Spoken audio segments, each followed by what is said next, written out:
دل میں برائی رکھنے سے بہتر ہے کہ ناراضگی ظاہر کر دی جائے۔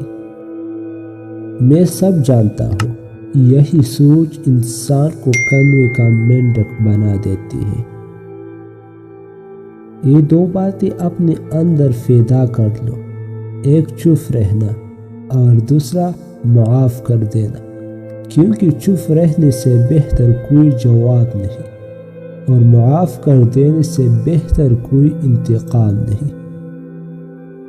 اپنی دشمن کو 1000 موقع دو کہ وہ آپ کا دوست بن جائے، پھر اپنے دوست کو ایک بھی موقع نہ دو کہ وہ آپ کا دشمن بن جائے۔ چاپلوسوں اور چالاک لوگوں سے ہوشیار رہنا سنا ہے، تعریفوں کے پھل کے نیچے مطلب کی ندی بہتی ہے۔ شرمندگی اٹھانے سے بہتر ہے کہ تکلیف اٹھا لی جائے۔